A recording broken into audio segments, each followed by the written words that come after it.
sky.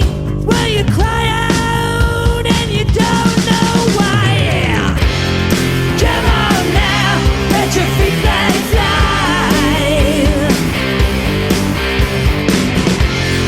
Come on now, let's go for a ride. Come on now, let your feet fly.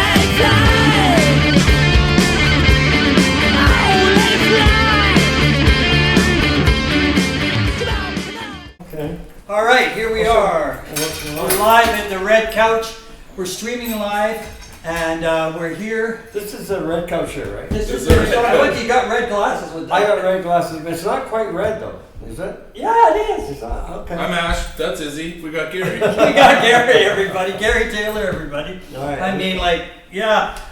Gary, I always see you around, and Well, I've been around. you sure have. Yeah. I mean, from what I've read over the years, I remember you personally from the days at your bar down in Hornby, right? You know, Right. I Gary remember. Taylor's Rock Room, Yeah, Show Lounge. Show Lounge. I remember you from the there. Hornby one, but not before that. No, but Because Gary Taylor's Rock Room was on Hornby. Right? That's right. That's right. That's where I remember you from. But like, I mean, I'm surprised. I couldn't believe like you. Of course, you're a drummer, right? Originally, That's yeah, I'm a total protege, actually. Jim Blackley. Yes, Jim Blackley, which owned Drum Village, if I'm incorrect. No, Drum Village on Broadway. That's right, right? Yeah, I'm actually, I was with him and then I ended up teaching with him and being one of, I taught for him. I was one of You his taught. proteges. Well, yeah, because when I was a little kid, my dad said, "What do you want to do?" I said, "I want to play drums," right? So he took me. He knew my dad used to play trombone, second trombone in the Harry James band. Okay. So he knew him, Jim really well. I knew, yeah. Yeah, and What so was he your dad's name again? Kinnick, Dave, and so Because I played with Dave Robbins, trombone player. You remember that name? No? yeah, I mean, that He sounds was the familiar. big cheese in town. Oh yeah. But anyways, So I heard you. Yeah, I heard you play drums, and I then more than play drums. I was going to first year at university.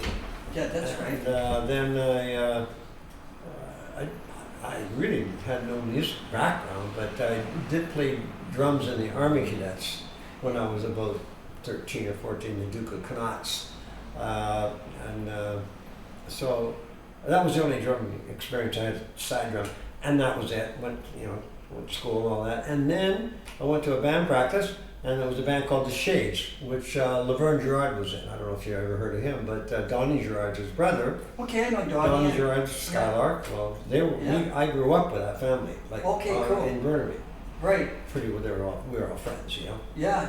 And then, and so then, just when I fell in love with the drums and music, and that night when I went to a practice with the Shades, that was Ronnie Casacca and Laverne Gerard, a couple of the guys, and man, I quit about 3 days. I don't know what got into me. It must have been crazy, right? Quit at university, which was first year at South Burnaby when they had one first year at university in the old days called Senior Trick. Yeah. And then decided to be a drummer.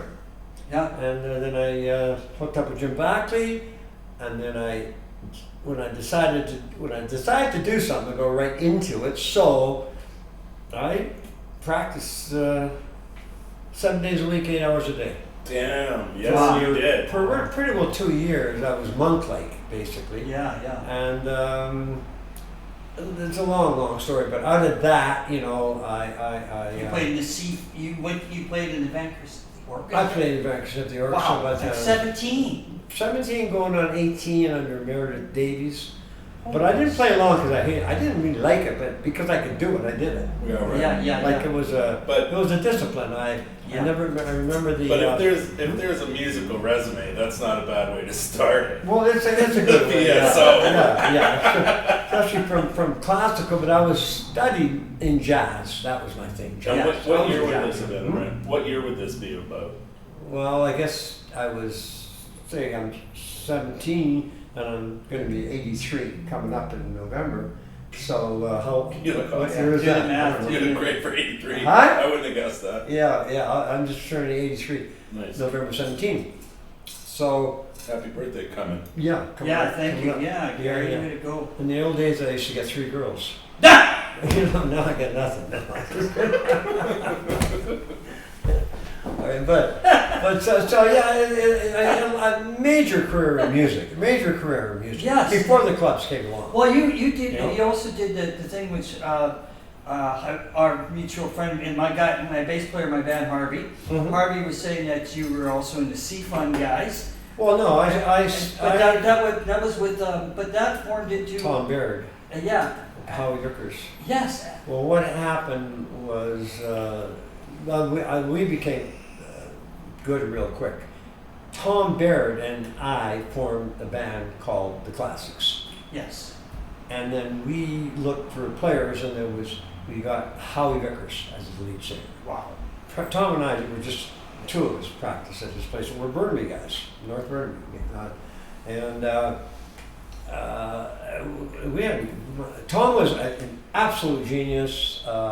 You ever heard of his name, Tom Baird? Yeah, I have heard of Tom Baird. Like, Yeah. check him out, man. Yeah. He's Brilliant. everybody idolized him. I didn't know how good he was. I didn't know a hell of a lot, to tell you the truth, except I knew how to play, because I wouldn't have been able to play with him if I didn't want to play. Yeah, that's right. But he didn't have a band. I didn't. We decided for a band because we were going to school together that Right. first year. Yeah. And he'd done all the classical training and all that stuff. He was a classical guy, but he also loved rock and pop. Bottom line, we formed the Classics. We auditioned Howie and Glenn Miller, bass player. Now, what kind of tunes would this be? What? Like rock and roll tunes? Oh yeah, Okay. yeah, rock and roll. Well, rock and roll is some original Tom wrote, but mostly covers at the time. You know, Yeah. we're just getting our chops together. You know, Getting it all together. and then Brian Russell. Right.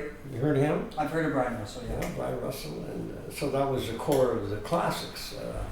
And Claire Lawrence. Now that's Collectors and Chilliwack going. Yeah, well, Yeah. Claire goes right back to the Classics, where we were the. That's He's- a family tree. Yeah, he's a great player. I mean, Great player, great guy. a you know. great player, great guy. I was telling Ash, like I saw it, I saw Chilliwack when I was young at the Gardens. You know, with Claire Lawrence in the band, and the band was just smoking hot. And Claire stood out. You know, like Yeah, he yeah. made that And band. he's so subtle. He's very cool. Yes. Yeah. And sold the room out, he said. Mhm. And then they would sell out the PNE, right? Well, he sold out the Gardens. They played the Gardens. Yeah, they were big collectors. Were big. Yeah, Collectors were great. I left the Collectors, but obviously I could have stayed on because I know Ross Cherney was the drummer. Right? Yes. Ross but, Turner was a drummer. Cherney, but yeah, we formed, and of course, then came up the auditions for the Let's Go show on CBC. Yeah, you did that. Yeah. So we auditioned for that among every single band and every musician in Sure. Vancouver wanted that show. Yeah. of Because that course. was a groundbreaker Yeah, it show, is. which went right across Canada. Canada. Yeah. It was a weekly show. So what happened was, you know, bands were auditioned, and we auditioned, and when we auditioned, we're at CBC, and we were very confident, and we blew their minds right away because we started out with, because Tom arranged this original song that he wrote, but it started out as a classical piece. It was like, I don't know, Stravinsky or Tchaikovsky or something. And it was like da da da da, da da da da, and then right away that when we did that, the Ian Suter was the producer, and he was checking all that out. Right away they knew we had chops. Yeah, Right yeah. away we knew, okay, this isn't an ordinary band, you know, and because Tom was totally a classical player, but he also a total pop player. Play anything. I played anything, and of course the other guys also were great players. Glenn Miller, Claire Lawrence, you know, Brian Russell. Brian Russell, amazing. Yeah, guitar player. really. And we all looked good, so we all looked Yeah, pretty he's cool. really So good, you know, we had to look for TV. You know what I mean? Yeah. So, anyways, after that song, he come up to us and says, "You got a gig." Wow. Yeah, that was pretty well. That's how everybody like, whoa, can you imagine getting that gig? That's a like a gig. That was a groundbreaking gig. Every week across Canada, backing up the local Vancouver talent, and we were like, oh my God, dressed up every week, get paid every week. Yeah. You know? Down to CBC. Like we were making about $500 a week each. Not Yeah. bad. Back in Yeah, those right. days? Yeah, That's like, really good money we're back talking. then. We're talking 60 years ago. That's rock star money. That's rock star. Yeah. it we is. were rock stars. You Yeah, were. You well, were. clearly. No, we Right were on across television Canada. every week. I Well, mean, you're on the you know, couch, man. Like I went from because I'm like my book is called Uncharted, Uninhibited, and then of course the subtitle is The Sex of Music, Sport, and Humor Tour. But what came first was the sport, because I was a major athlete. I don't know if you knew that or not. You told me that, Yeah, yeah. major athlete in basketball, but I also had played for two lacrosse championships, Nice. the Mental Cup back east, and the President's Cup back east. Nice. I played lacrosse, What position did you play in lacrosse? defense. I was very, very Yeah, tough. it's a tough guy. position. Me too. Did you? Yeah, yeah. Play lacrosse? You know lacrosse. Yeah. You know, love lacrosse. I mean, Me too. I'll never forget when we played for the President's Cup in Windsor. Crazy, because I never really scored goals, but what happened? They took us on a tour the next day that we arrived. They took us on a tour of the Hiram Walker plant. Whoa. All right, there, where the booze and all that shit Sure. is. And we the tour, and then they had some nice young girls hosting us. Of course we were all young then. And so they're hosting, and so it was all good. And of course, naturally when you're that age, and you're like at that time. Not only was I playing, but I was playing drums too. That was the President's Cup was senior B, so it wasn't junior. So it was. You're up there. I yeah. was up. I was about 30. Yeah. But I was, I just played sport to, but I could make the team. So that was good. So, but we took the tour, and then girls, and then I hooked up with this girl. She was real nice, friendly girl, And I'm a clean cut, innocent guy. I think I was. Were you? Yeah, I was. I thought you said you were a drummer. Well, drummers are the cleanest cut. We have to look after everybody else, kind of. Yeah, you do. Yeah. So, me and this girl so, well, do you want to hang out with me after? I said, well, yeah. I mean, we were playing the game next day, But I thought, well, this is senior B. It wasn't junior A. Junior A, mental cop, senior B. Yeah, it's a great league, but it's not as intense because we're all older and we drink beer and all kind of other shit. But no drugs or nothing. But she asked me, and then she said, well, have you ever tried mescaline? Whoa. Right? And so I never heard of mescaline. That's another step, eh? Yeah. This is it. I said, well, and she was just like a cactus plant or something that was, it was okay and have some fun. But she was beautiful. So, little mescaline, because I never even smoked weed till I was 28. Yeah, sure. But so I'd smoked weed by then. Or no, yeah, I did, yeah. So I guess on borderline smoked weed. And so I don't know if you can borderline smoke I guess weed. you can. You can either smoke weed or not smoke I guess weed. you That's can, like no. borderline pregnant, man. Yeah, it's you like, are or you're not. I'm a little bit pregnant. Yeah. Yeah. So So me and her, have a good, just great time. Mescaline, wow, okay, I like this shit, okay. Sure. I mean, it was just fun. It was fun, and me and her, just had a good time, and then the next day, I got to play the game, and I was still high. Totally high on mescaline. 5,000 fans in the stand in Windsor, Ontario, screaming and yelling at us like the Roman Empire. Like kill them, kill them, kill them. lacrosse. Oh, it's super violent, man. No bullshit going on.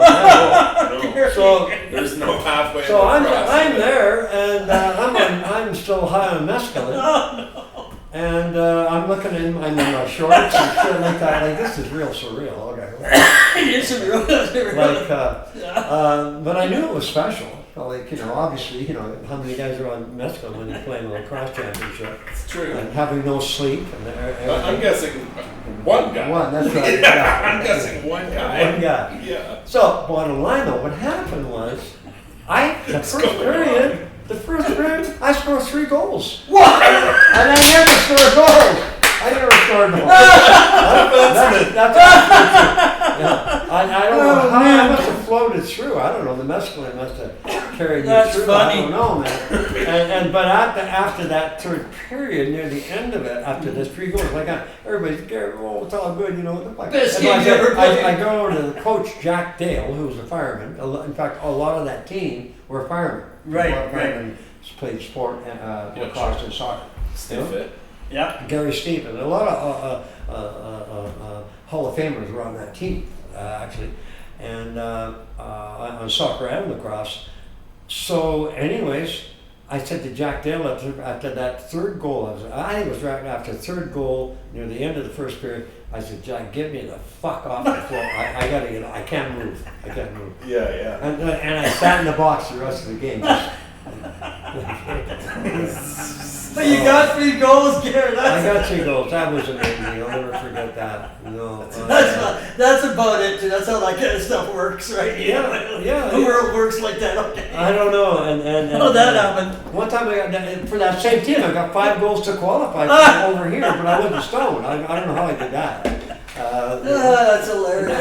It's not like I did drugs. So No. When It sounds like you did drugs, well, you know what I'm man. saying. Like, it wasn't like I was a regular. Borderline. Not even borderline. No, It's zero. like, I was an athlete, you know, like, okay, well, but I was also, because I was an athlete, I had a lot of confidence. You know what I I'm think? healthy, I can handle anything. Yeah, You know what I think, Gary, is, to be honest, Gary, man, this is a compliment. Mm.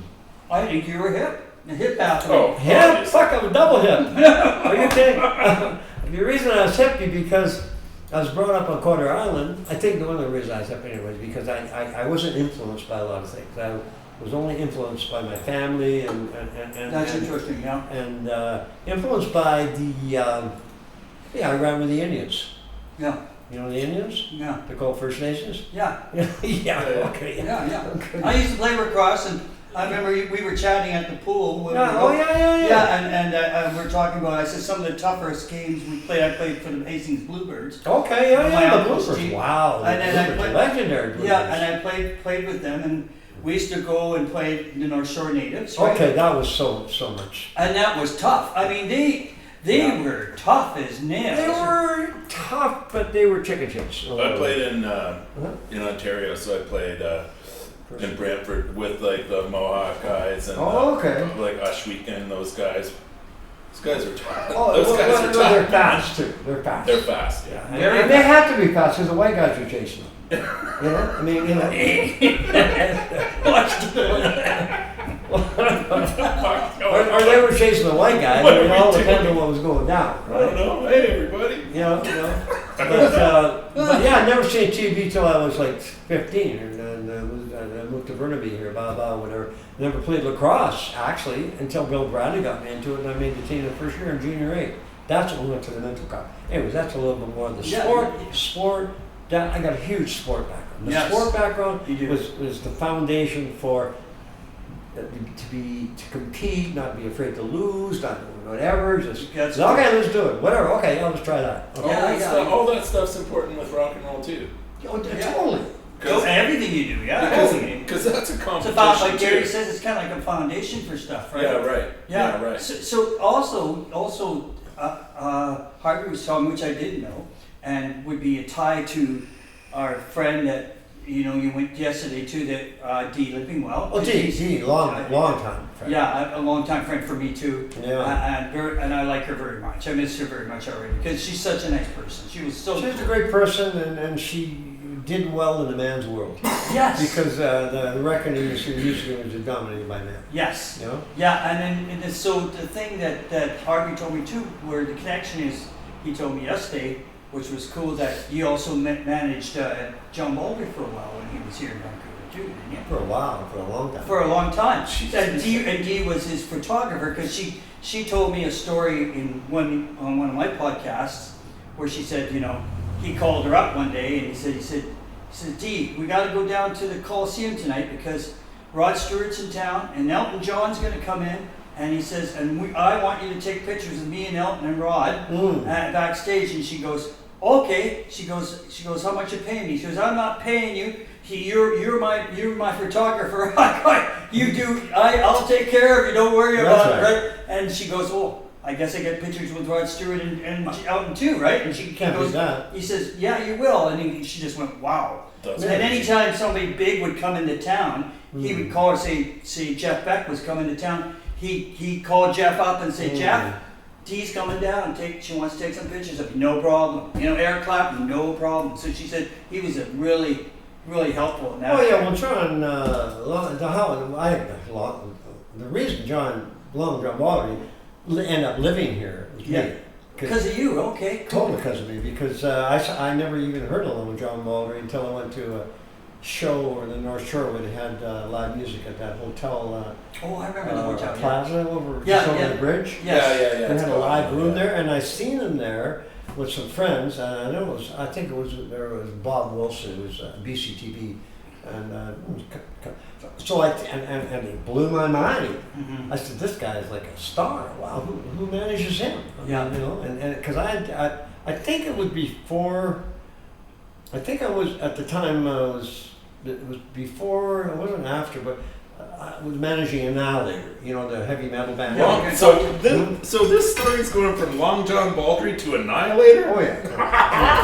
Because he wants to ask you You know about what I do, yeah. Well, like for instance, Long John Baldry didn't have management, didn't have nothing. Whoa. And he was in Toronto, and he was definitely not doing very well. Not very well. Not well. No, and Feldman was booking him, and they were just we weren't getting the good prices for him. Anyways, I had a great talk. We had a good chemistry going on. I'm like the guy from Burnaby, lacrosse player, athlete, musician, this, that, all that, and throw some pussy down too. But he wasn't interested in that. No, he was the other way. Yeah. I got warned about So that. there was no conflict. So bottom line is, so one thing led to another real quick, and I said, well, I'm interested in managing you. So we got to know each other. It's a long distance. And then I ended up, I got a partner in with me on that. And he was a very wealthy guy, Don Hutton. I love that guy, and God bless him, he's passed away. But I raised $300,000 to work with John Baldry. Wow. To records. We moved them out here, put them up in a condo up in the flats up here. Bottom line is and then that whole run started with me managing John. That's how everybody got to know John. Right. Brought him here, lived here. I got him the part in, never forget, I got him the part as Captain Hook in the Peter Pan show. Oh, okay, cool. Like, did you know he was in Peter Pan? Yeah, I did know that. Well, I got that whole thing together. Okay, cool. And in fact, he negotiated a deal, he did, because they wanted to talk to him direct because they don't like to talk to management, right? Sure, of course. And then he told me what the deal was, and I said, it was $5,000 or whatever. It was, at the time, it was good money. But What that this be time, like? came to $5,000, come on. Late 60s? So I went, 70s, both 70s. 70s. Okay. Yeah, Easy. 70s, yeah. Then I said, okay, let me talk to him. I said, okay, listen, here's the deal. It's $15,000 plus $5,000 worth of groceries because Woodward's or somebody was one of the sponsors. Oh, yeah. Good idea. He said, no, Nick, we can't ask for that. That's too much. No, it's not too much. Let me do it. Relax. Yeah. Got the whole deal done. Sure. Yeah. I became a good manager that day. Yeah. Like, And the groceries. Oh yeah, no, you wicked. can be like That's wow, right. okay. That's so smart. That's So that was but I did a lot with long drum. We did records. In fact, I was in LA and with Jimmy Horowitz, who was one of John's producers for forever, and Rod Stewart, and he was all part. We were all part of the. They were part of the British royalty. Yeah, Jimmy yeah. Horowitz, Long John Baldry, and at that barbecue, Jimmy Cregan, Jimmy Rod Cregan. Stewart's guitar player, and Rod Stewart. So we parted in the backyard, barbecue, got to know Rod a bit, all Yeah. that shit. Yeah. So yeah, I got a huge history with Long John Baldry. Yeah, that's what I heard. And I know that I like boots, and I always used to wear boots, and I still do wear boots actually, because I used to have a bad trouble with my feet, but I used to wear boots, and I'll never forget him when we first. He didn't say nothing until he got to know me better, and then he said, "Gary, must you wear those boots?" I says, "Hey, like I'm a boot guy, and I'm from Burnaby." Yeah. Right? I'll never forget. I said, Yeah. "We all wear boots in Burnaby, okay? You never know when you have to kick somebody in the face." Fair enough. DOA's DOA's from Burnaby. How's that? DOA's from Well, Burnaby. Joey Shethead is my brother coaching lacrosse. I don't Damn, know. that's awesome. I just seen Joey. We love him, of course. Yeah. No, they played my club a lot. Yeah, right. DOA and Is that how you ended up with Annihilator? No, I ended up with Annihilator through Peter Carroll. Okay, You know, Peter Carroll Carroll. I Brothers? know Carroll Brothers, because I remember the Carroll Brothers. They used to play around locally and stuff. I was at that time. I was in Showbiz Kids. Okay. Don't you remember You Showbiz look like a Kids? fucking showbiz kid. Yeah. And I was- Yes, yes, Yeah, there you You go. look like his barber. Hey, now. Barber. I was in there, and our sound man, which was good friends of yours, was Mike Filoni. Mike Filoni. Yeah, Love so Mike. Mike. Well, he worked with Annihilator. Yeah, he was our sound man in the Yeah, beginning. And then he entered. We used to play, your place. We played, I mean, we followed Carroll Brothers at one point. Like they were crazy. They were ahead of us all the They were time. crazy. Yeah, they were. John and Peter. Yeah, they were crazy. And they played. I think one of the last places we played. They played there, and then we played there was the Bo Fiddler. Oh, both Fiddler. Yeah, for Robin. I don't know if you remember Robin, the Japanese guy. He owned a Bo Fiddler, and he owned another bar. Don't remember Robin though. But Robin, anyways, came to us on Monday night, because back then you played Monday to Saturday, right?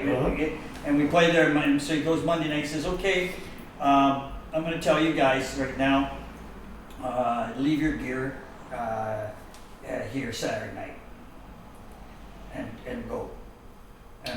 And leave. And he says, "And we'll take care of everything." Right. And I just went, "Okay."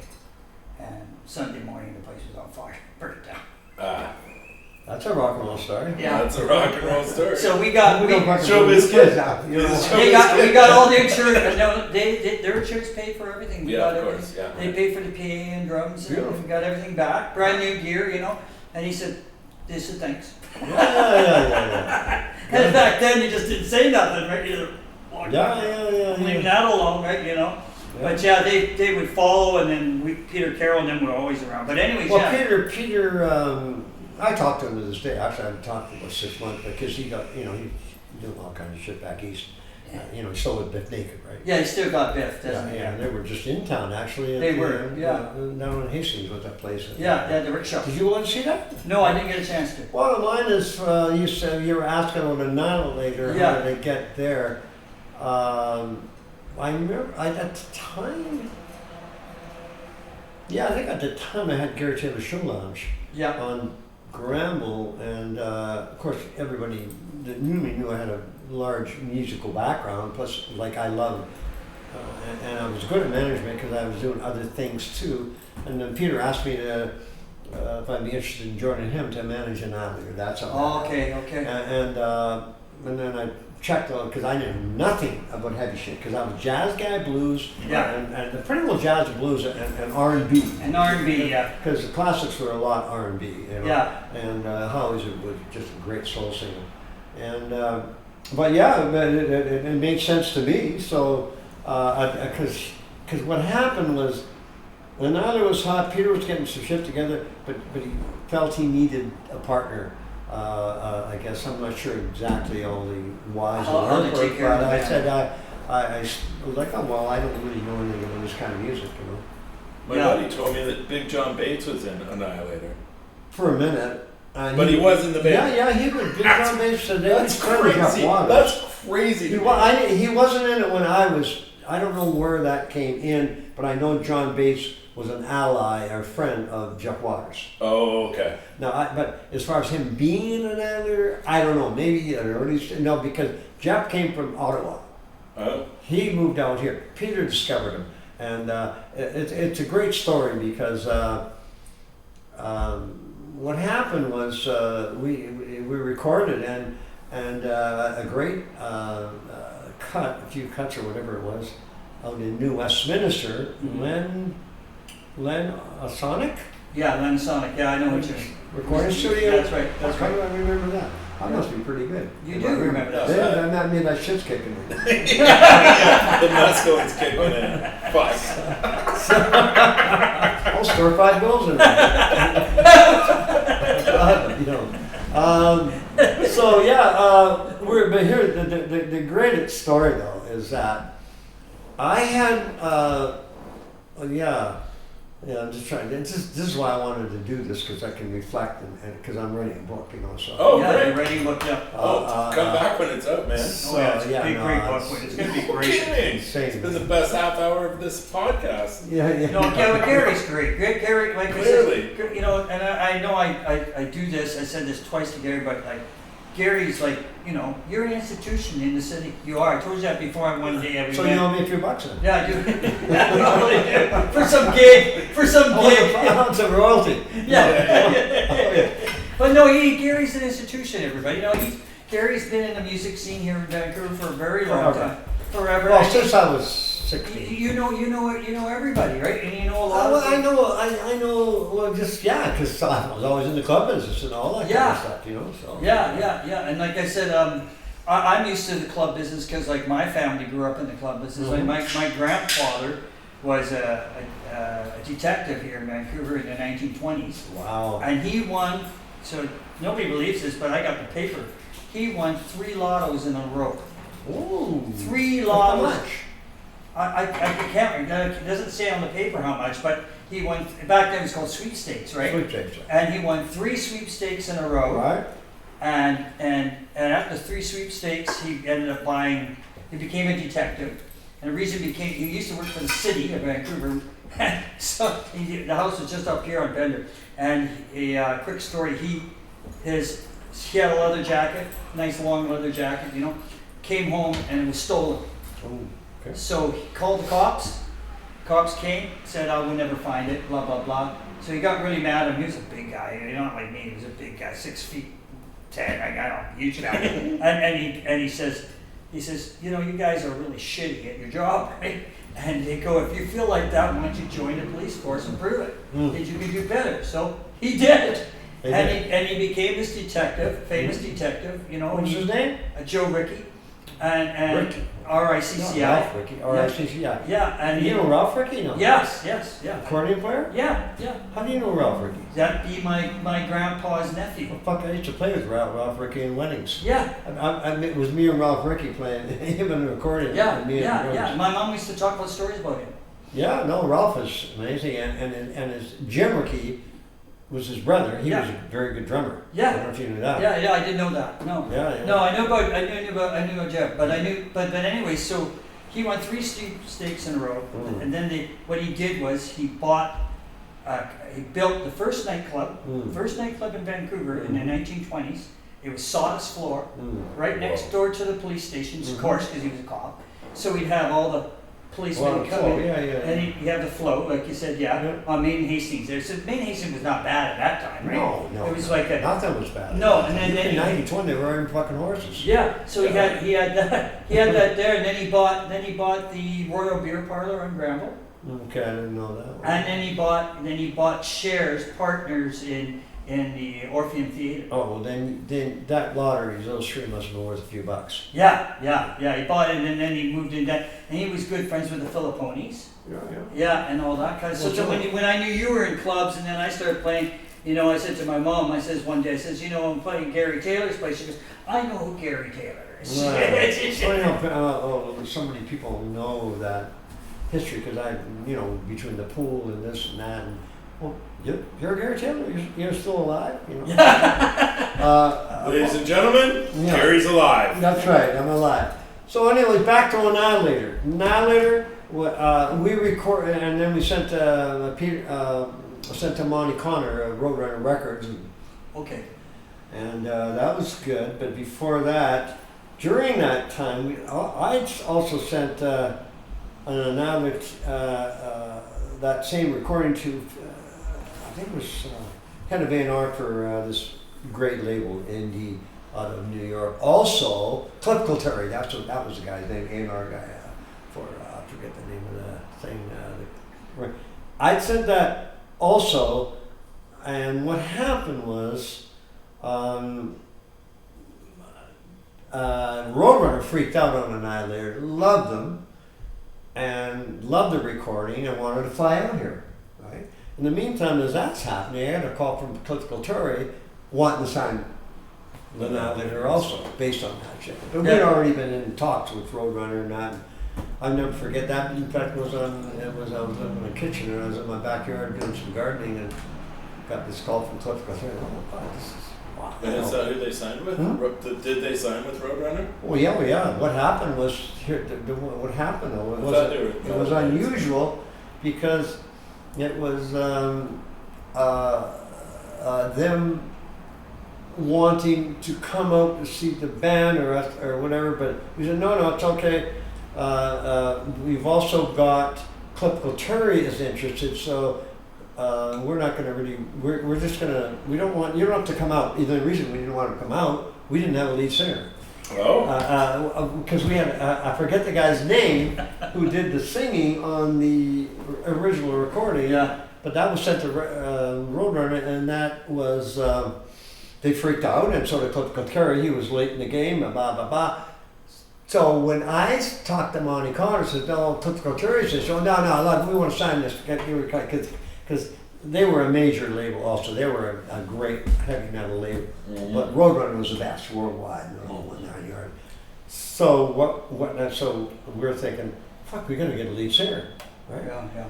So I'll never forget, because I'm at my at Gary Taylor's show lounge, going in there. This is all going down. And we're thinking about a lead singer. And then in the corner, with some of my friends, is Randy Rampage.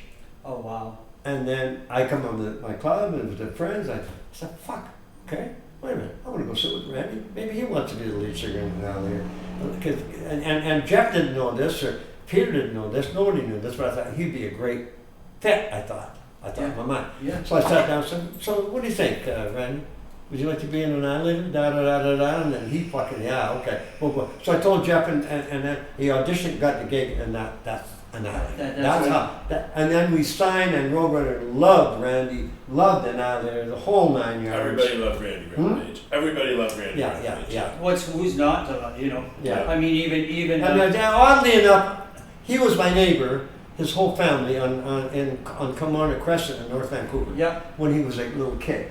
When he was a kid, and I owned the house, his whole family owned right across the street. So, anyways, we had a good run with Annihilator. There's a lot of good stories in Annihilator. I'm telling you, man. That's like listening to the DOA guys' stories. Come on, boys. Yeah. Get back off a bit. Yeah. So that Annihilator, Long John Baldy. That's what you asked for, Annihilator, Long John Baldy. Yeah, it's wild. That's a spread. And also you're doing the Canadian music thing too. Well, that's the last 15 years I've been a major executive with Canadian Music Week. Working with everybody from David Foster to Public Enemy, Chuck D, Flavor Flav. Wow. I produce a lot of the shows there and produce a lot of the panels and and keynotes. Sure. This past one of the hip hop ones I did. I produced a show because I'm a hip hop guy too. Wow. Another spec from that to that. Easy Mo B. Ever heard of Easy Mo B? Yeah. He's a great producer. He was the only producer of that kind of genre. He produced one of Miles Davis' last album. Right. He's a genius, Easy Mo B. So I brought him Easy Mo B, Terminator X from Public Enemy. Wow. And one of the soldiers from Public Enemy. Wow. Sir James, I don't know the last name, but bottom line, we did a whole 2-hour session, film, documentaries, a whole 9 years, plus I produced a show at the El Mocambo. Nice. Oh, cool. Of those guys, plus adding in some local stars that were Canadian. It was a great show. So, yeah, Canadian Music Week, a big part of my life, but it's been sold now. So Yeah, what's happening with that now? I don't know because I'm not part of that. Yeah, so you don't. I did have a couple of Zooms and all that, but and I'm happy as hell. Okay, I had a great run at Canadian Music Week. It was a great. I love working with Canadian Music Week with Neil Dixon because I didn't report to anyone because I'm really independent because I've always done my own shit. It sounds like it. Terry, Except for Neil Dixon, who's the president and owner. Okay. And a great guy, a total asshole sometimes, but a total wonderful guy. But guys that survive like that for 40 years, I got to say, well, okay. Like I know why, because he watches every penny, he watches every this, that. I mean, the guy was amazing. And it's kind of, you kind of can love, hate people in some ways. Because so many good things happen. Hate because sometimes it can be a real asshole at times but it's usually about something that he should be an asshole about. Yeah, right. It was his business. It wasn't, because you understand the scope of how big Canadian Music Week is. It's huge, worldwide. Yeah, right. And it's been going for 40 years. Yeah. And I'm in the middle of it, and it was a great prestige job and run. Yeah. And you know, I take those things like the water off a duck's back. I don't even think of it. I mean, I just do my shit because it's natural. Yeah. Sure. Yeah. Because talking about going way back to the classics and talking about, because I've owned 5 nightclubs, 3 restaurants. That's right. All kinds of stuff like that. But when we went down to LA, the classics to record. I'll never forget we had a gig in Watts. We didn't know it was Watts. Oh, you're in Watts. But so we go to driving through LA, and then all of a sudden the whole area is black. And of course, young Canadians, like we're young Canadians, 20 years old or whatever we were, 23, 23, 22. And all of a sudden you're driving, and everything turns, everybody's black. So, okay, this is different, okay, because you don't see that in Canada. But in fact, you see one guy in the street block and everybody's looking. Let alone going in the whole area. Well, it's then it turns around the opposite, doesn't it? Huh? Then, like when I was down there, I've been playing LA a lot. Right. And then one time we were down there, we ended up in East LA. Okay. And played a place called Mr. T's Bowling Alley. Okay. And it's a bowling alley converted to a bar. Right. Was it really Mr. T's? You know, that's his name. And Mr. T comes from Montreal, actually. Oh. Montreal, Canada. And so he was a very nice man. But I tell you, I know what you're talking about. Well, we didn't even play the game. We drove into the parking lot, broken glass everywhere. Mm. And then when we got out of the car, the bouncers came and helped us load everything in and secured our van around the corner. You hear that, bouncers of the world? You hear that? That's the way to behave, you bouncers. Help these guys load in. Yeah, don't just look. But anyways, they had to secure the van somewhere around the corner and lock it up in an area. You guys are all white guys. Yeah, we're all white guys. And but that was honest, you know what it was? in the It was downtown mainly, east you know side what it now. was in East LA. What it was mainly, it was black African American people. To be politically correct, and it's Hispanic people. And I tell you that the thing I remember the most was when I got out of the van. There was 4 guys, and they were walking. They looked like gangbangers, right? One guy, I never forget They're this. walking with low hanging pants. Yeah, yeah. And one guy had this big, huge, those old, big Ghetto? ghetto blasters on his shoulder, Awesome. and he's blasting the music, and he's walking like right out of the movies. So And I just went like, this is right out of the fucking movies. That's And the awesome. guys in the band went, yeah, but this is what goes on down here, Joe. Mhm. It And I is. just went like, holy shit. Mr. Cheese says, when you go to leave tonight, we escort you, we get you in the car you're in, and we're gonna drive you out of East LA. Yeah, right. Oh, yeah. Because you guys are marked. Mm. When you come in here, you guys are marked. They Right. they look at the license plates, Yeah. they see that you're Canadians. My daughter has a And bunch right of away. friends in Compton, and it's the same now. Yeah, it hasn't changed. Yeah, Probably worse she's than my that. daughter. She's a white girl, and it's not easy. No, I imagine not. Yeah. I imagine not. Well, we never ended up playing the game because we went by and we seen they had Welcome Canadian Classics, a whole bunch of it. We seen it was all. It didn't look good, so You didn't do the it. guy. I wanted to do the gig, but the guys got scared. We turned the car around. We took off. As I was going along the freeway, these black guys pulled up.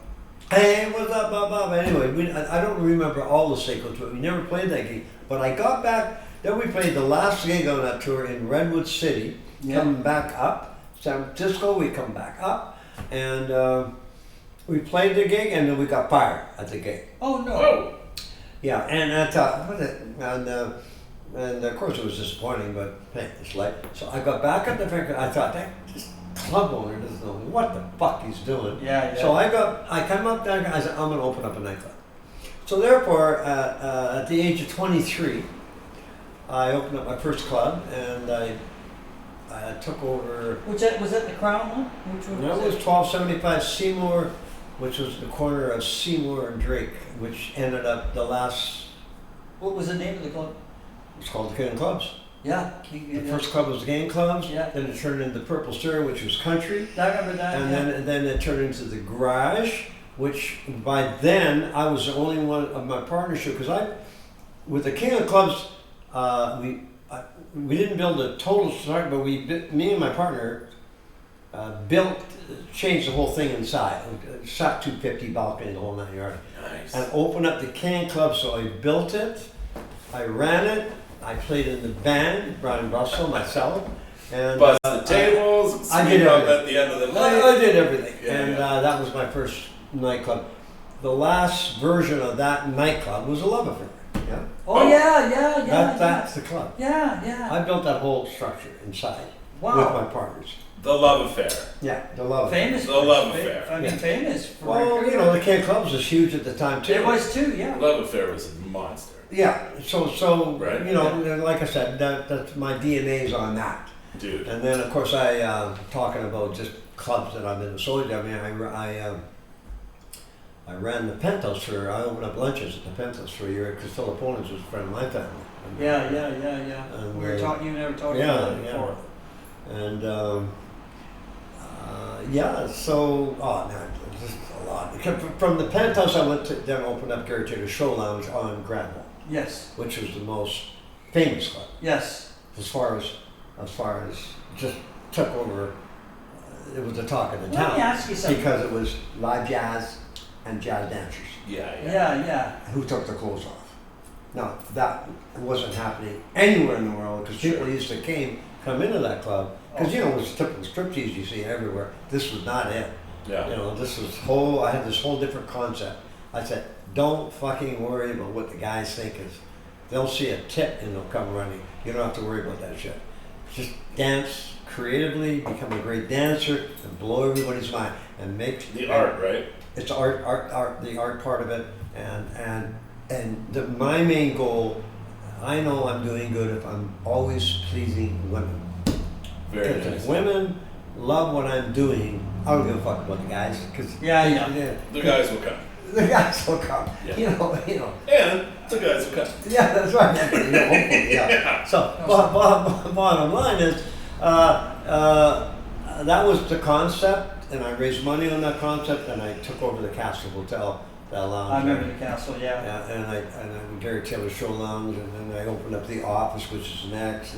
I got set. the office was called, it was the office that brought Al Foreman, Al Foreman. was the main entertainer. Then I ended up managing two guys in Hawaii, brought them over to play there, and that was Mike Young and Butch O'Sullivan, two Hawaiians, and then what happened was Al Foreman and Mike Young, I put them together and we formed the Foreman Young Band. You ever heard of them? Yeah. That was me with Foreman Young. Oh, I didn't know that. Yeah. I formed that band. Okay, cool. That was a whole 9 yards. That was an interesting story too. I bet. Big story because the Foreman Young Band we ended up getting involved with Elvis's people. Yeah. Warehouser, money, craziness, greed, and I bet. and weaselness by Al Foreman. Yeah. Weaselness. Yeah. Weaselness. You ever heard of weaselness? Yeah.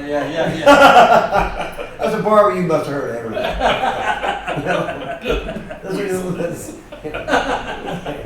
Yeah. Well, I shouldn't say that about Al, but he was a weasel. But Al the Weasel Foreman, folks. I'm not being derogatory. I'm just What's if you call somebody a prick, it's different. But a weasel, like it's an animal. Well, so let me ask. No. I can. You're a weasel. No. Let me say this. Like that's part of the business, right? I mean, weaselness is definitely. Yeah. I mean, so I was going to ask you, talking about that. I was going to ask you. What? How do you feel about like when you had your clubs? Uh-huh. How did you feel working with Sam and Bruce? Well, I never really worked with them. I never worked with any of them. Did you book any of their No, acts? nothing. I didn't need How did them. we get in there? I can't I remember. don't fucking know. It wasn't true with them. I didn't. They hated me. I know they did. Yeah. And I hate working for them. Well, they did not They- like me because No, I hate. No offense. Bruce, I'm okay with. Okay. Because Bruce I'm okay with. Yeah, Sam, I like Bruce. Sam, I got a problem with. That's kind of I what do because- everyone says exactly that. Well, right? Sam's this. Right. Like when I interviewed and it's documented so I can say it. Brian Wadsworth, Darby's husband. I know Brian. Brian's great. Brian managed me for a while, Uh-huh. and Brian and me get along great. He's still to this day. And we send him our both bands our recordings. He'll listen and tell us what he thinks. He's he's very Joe, let me hear it. He doesn't bullshit. No, and he's Okay. great. He'll go, Joe, really like this track, hate that track, or he tells me the truth, right? And this is what I want you guys to do. And then Darby and me get along great too. I like Darby. Oh, right. She's a sweetheart. And so, but Brian said to me, he told me the story about Bruce Allen and him, like how they started and everything. And he says the minute Sam came in, it started to become, him and Schultzberg, it started to become about money. Whoa. And their idea in the beginning was they wanted to put original, not cover bands, original bands and start an original music scene in Vancouver.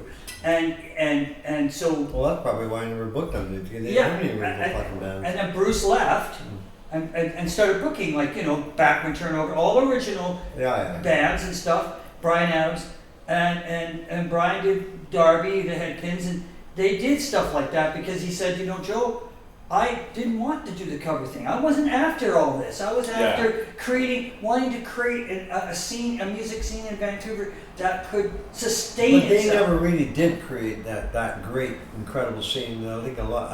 I think a lot of it was, you want me to be honest with you? And this is not kissing up. It was guys like you, Seeds of Time, Well, that's what I'm saying. bands like They Joe were all Rogan. about money because you only can make money on cover bands because that's only places where people would pay to see cover bands. Right. Right. And so that's kind of what happened, but then answering to that question about working or. So you didn't have a relationship with those guys. I booked all my own shit. So that's why they hated you. I'm sure they did. Because I remember I you came couldn't down. get me. Because I remember Because they couldn't get you. That's right. Yeah, It because is. I remember one time, Mike Maloney rented our Showbiz Kids system to you guys for a while. I can't remember. Although I did book a couple of bands for Bruce because I know there was an article, I don't remember, but my big French, there was a whole article in the Vancouver Sun on me. I don't know if you knew that. Yes, I remember that There was a article. full page. I remember article seeing in that the article, yeah. But do you know what the headline was? No. Well, Music, Money, and Sleaze.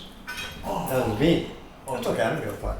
Everybody's got their own perception of people, like, Yes, what's yes. going on. It was a girl who wrote it, so at the time I was rock and roll, pussy, this, that, whatever the fuck, and nobody could figure me out anyways. Right. So the simple part of it was music, money, sleep. That's a good headline. Yeah, that's pretty good. That'll sell papers, okay? Yeah. And it was a full-page article. That's the cover of my book. Yeah. Is not music, money, and sleeves. Is that my phone? Yes. Yeah. You've seen the book cover, right? No, I haven't. Show us the book cover. Baby, come on. Okay. Okay.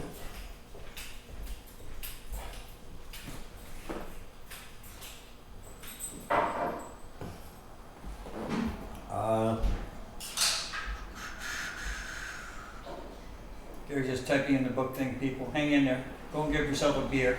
Sandwich. Them?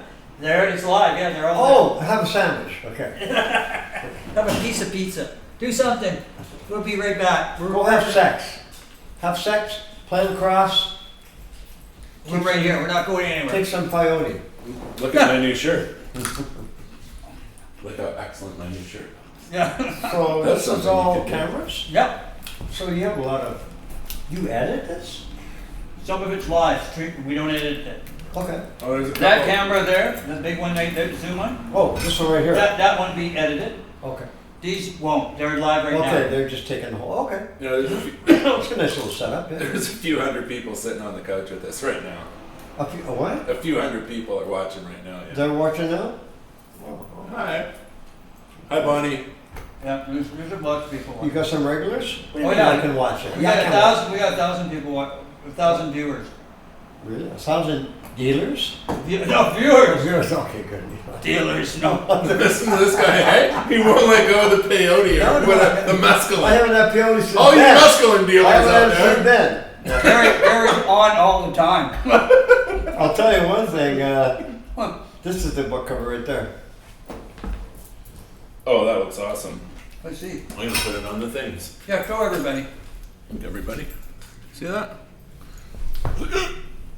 See it? Very good. That's, this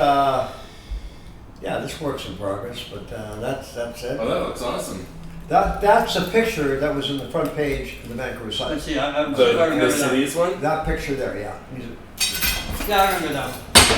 That was front page and Front page. front page of the entertainment section, the whole page. Dude. I remember. It was a big article, and it was I remember. That doesn't hurt business, I'm assuming. Oh no, it was great. I just People who that are shit into rock ran- and I roll, was like, right? And then you're like, oh, look at this sleazy. Well, Wait, I what? remember I came in one Wait, day. who? I remember one time I came down with Mike. Oh, look at this, Then- Harvey. Ah, Harvey, that's Harvey. So Trying to yeah, order it on the show. there's a lot. there's There's a Harvey quit ordering in on Come the on, show. man. Yeah, You're okay. Harvey, I didn't see you yesterday. I'm sure we didn't talk. I thought I did see you, but then a blur happened, and then boom, whatever. Harvey, that's Harvey. Okay. So I remember. See, I He's a remember huge, coming down. huge friend of this show, Harvey. Yes. Yeah. Yeah. So I remember I came down there one day for later in the afternoon with Mike Filoni and Mike Goes at Shore Lounge. on the Granville? Yeah, no, Hornby. Okay. He Yeah. came into the Hornby one, and I remember there was rehearsing in the place. I think you let them rehearse there with Zingo with not with their first original singer Vince because he had Up with Letter? no Zingo. Do you remember Zingo? I remember the band, yeah, but I don't- Yeah. I So don't- Zingo was with I don't remember you know, much with, about it. yeah, was Zingo had keys. I remember fucking playing bingo. That's it. No, And Notre Dame. Zingo was a really good band, right? And they had another singer come in. I forget the guy's name now, but somebody will remind me. But he was a really good singer, and you were great. You said, "Come on in, guys. You can rehearse here in the afternoons." and get your act together for you with your new singer. Yeah. And you know, Filoni says, see how good Gary is. He helps everybody out, right? Yeah. That was my, because I'm definitely, I'm a musician, so that's my, like I said, music, sport, and humor, and throwing in some sex. Yeah. Because let's face it, let's not bullshit. Everybody likes sex. Oh yeah, no, that's good I- about that. Even I think priests like sex, don't they? Yeah. Not the way we do. Not the same way we do. No. Maybe sober, they're not allowed. So Gary, tell us what's coming up for you. What's coming up? What's new? What's new? What are you going to be doing? Let's You see, got I'll the be- book coming. You got, Well, what's coming down? Yeah, well. What I'm doing is working on my book, but I'm also I own a original Andy Warhol. oh, And Whoa.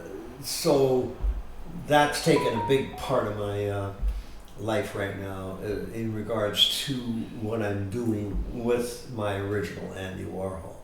And I can't really say what it is because it's super confidential. right. But it's amazingly exciting what's going on. Amazing. It's amazing. And so, I may be worth $50 million next year. Well, you should come back. Well, yeah, well, No. I can come back. I'll fucking get you a new coach. It'll be bright red. Bright like my glasses. Like my glasses. But then again, I may be worth nothing, so I don't know. Then I'll bring you a brown coach. Yeah. All right, that was fucking awesome. I want to That was thank awesome. I want to thank Gary for coming out, everybody, Incredible. and you guys listen, checking Gary. He's going to have a book coming out. It's going to be In 1 year, if anybody has anything if anybody's listening, has anything from the past that they want to let me know about through you. Yeah. And Any Ash? pictures, do that. Okay, keep going. Yeah. No. We're looking forward to Gary's book coming out, and like I said, Gary's an icon in the city of Vancouver. Yeah. I truly mean that. I'm honored to have him here tonight. Ash and I, and it's been a great interview. And check it out. You can catch it on everything. I mean, it's live right now, but you're gonna get it on YouTube and everything else. And we'll have Gary back sometime. I'm sure we're gonna have more to talk about. Yeah, have me back because I want to talk more. Okay, you got it. Thank you very much, Ciao, everybody. ciao, Good night. ciao, ciao, ciao. Ciao. Gary, thank you so much. Okay.